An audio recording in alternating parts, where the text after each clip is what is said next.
Okay, thank you, Jim. One topic I would like to talk about today is the existence of flying saucers. There are a number of veterans who have seen things and do not like to discuss them. The subject of flying saucers is among the last things veterans will ordinarily want to speak about. My mother did not raise a coward. I am too old to feel fear anyway. So, for you YouTubers, I am going to tell the story about the flying saucer we in the 5th Able Company witnessed and what happened to some of us afterward. It was in the early spring of '44. France was a surreal and wonderful place. There was wreckage all across the countryside, burned out brick buildings, abandoned farms, all this inside the wonderful rebirth of springtime. In between the shooting matches, the walking we did across the green hills of France, breathing in the cool air, was perhaps the best time we ever had in our lives. We were crossing these green fields one day when someone pointed out a gray object in the sky. It was almost gone so fast that barely anyone got a chance to see it. But some of us did. It looked almost like a bed slipper turned upside down. It had the color of aluminum, but did not move in the ponderous way our planes moved. It shot around the sky in a flash, much like an insect in front of your eyes when it comes up close. We didn't think much of it. If it wasn't killing us, we paid it no attention. Still, some of us felt uneasy about the way it had behaved. Something about it just didn't feel right. That night, we camped in the bombed out remains of a town. We were far away from the fight. The stars lit up the sky that night, and I remember falling asleep watching the ash of the campfire lift up to the heavens, wondering where it went off to. My next memory was a terrible and abrupt one. I was standing naked in a strange room with my arms out. I was holding fake wooden hands. The long fingers were made of sticks, and the hands resembled terrible African statues. In front of me were tiny beings with big heads and small bodies. There were also in the room 2 other soldiers, Reynolds and Heffenstahl. They were doing the same thing. Reynolds and Heffenstahl were coming around at the same time.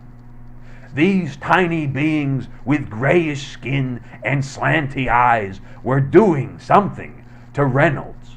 They had a small box held up to his penis.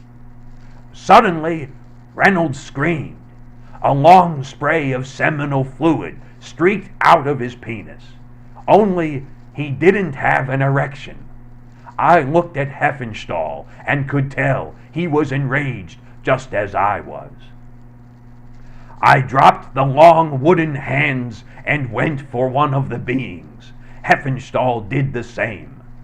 Young as I was at that time, I thought that these beings were Japs. It was only later, when I saw what Japs really looked like, that I realized I had been taken away by aliens. The Jap bodies were surprisingly limp. If they had been niggers, we would have been finished. They seemed almost as fragile as the silly wooden hands they had us holding up. Heffenstahl broke 2 of these Japs in half before you could blink. Reynolds was too busy on the ground crying to be of much help. Some of these aliens scattered, but most we corralled and tore to pieces. I remember breaking the arm of one of these aliens, snapping it in 2 or 3 places, just like kindling. Suddenly, Heffenstahl screamed. One of the aliens had run up behind him holding a tiny wand. I watched as Heffenstahl's skin fell away like a wet suit. It was almost as if it had been unzipped down his back and fell then to the ground.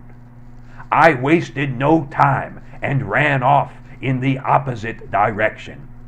There was a short hallway and then the control room. It was the only other room on the ship as far as I could tell. One of the tiny gray beings had its head rammed up into a helmet, sitting and staring out the window. I could tell by instinct that this was the navigator. I pulled him out of the chair and let him fall to the ground. I put my own head in the helmet, like the women do when they get a perm. Nothing happened. I was in a panic. The alien with the wand would be coming around soon. These tiny creatures had large heads, but along each head was a crevice, a kind of divide. Each hemisphere of their strange brains bulged through the skin. I did what I had to do. I threw myself into the chair upside down, crumpled over like a folding chair. I jammed each of my buttocks into the headpiece. It was a nearly perfect fit. Immediately, the saucer lurched and started to drop. My next memory was waking up on the edge of camp. I got in before everyone else woke up, found and put on a uniform. Reynolds wandered in later that day. Everyone asked where he'd been, but Reynolds would say nothing. Reynolds later stole a dress, put it on. They say to this day is still there as a practicing homosexual. Well, I hope this settles the debate with some of you skeptics out there. Toodaloo.